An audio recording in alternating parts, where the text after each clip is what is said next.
Going on, legends. So we're going to talk about nutrition made simple today. So a couple of little tips you can take away. What we're going to do first is we're basically going to use an analogy of just a plate. So say you've got a plate in front of you, big empty plate. We're going to start filling it with these things and how much, right? So first thing, going to be protein. So we want to try and fill at least a quarter of the plate with protein. Normally that's going to end up being about a sort of fist of protein. 1 to 2 fists is a really good indication that you're definitely getting enough protein in that meal. So we want to try and start there. We want to try and base our meals around protein. Again, the main reasons, we're looking at muscle retention and growth. We're obviously looking at the thermic effect of feeding, which is basically a fancy word for digestion. Basically we digest and burn more calories during digesting protein. On top of that, we're obviously looking at satiety. So big factor in dieting is obviously you're going to be hungry. So the more fullness we can get in, the more satiety we can get in, the better that's going to be, and that's going to stick you to your goal as well. From there, we're going to go into vegetables. So same thing, I like to say half the plate full of vegetables at least as well. So totaling the protein and the vegetables, that's going to make up about 3/4 of the plate.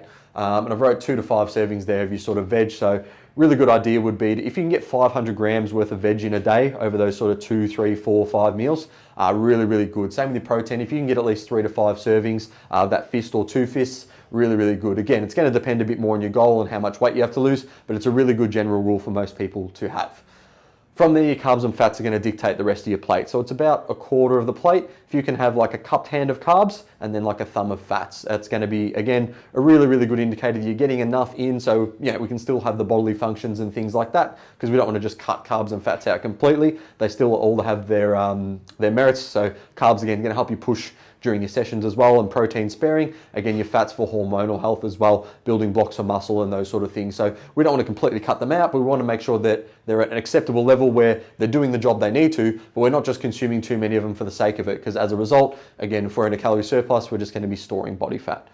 From there, we're going to talk about food volume. So if you've followed the plate analogy that we've just talked about, food volume is going to be really high. You're going to have a lot of protein, a lot of vegetables, really high satiety. You're going to be actually eating a lot of food, but the calories there are going to be much lower. So that's what I want you guys to really focus on or take away from this video as well, is if you can fill your plate with, really lower calorie, high protein options and those sort of things, it's going to make dieting much easier than, just going for the chips or whatever. And again, they're really, they're less satiating, the chips and things like that, but they're also more palatable. So basically you're going to eat more and more, going to eat a lot of calories, and then same thing, there goes your deficit out the window.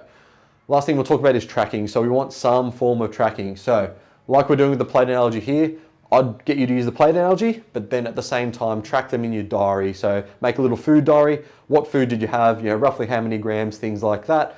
See how it is for the week, and then just try and make improvements week on week. Be like, okay, am I hitting those 3 to 5 servings every day of protein? Am I hitting those 2 to 5 servings of vegetables? Were my carbs and fats over 1/4 of a plate, for example?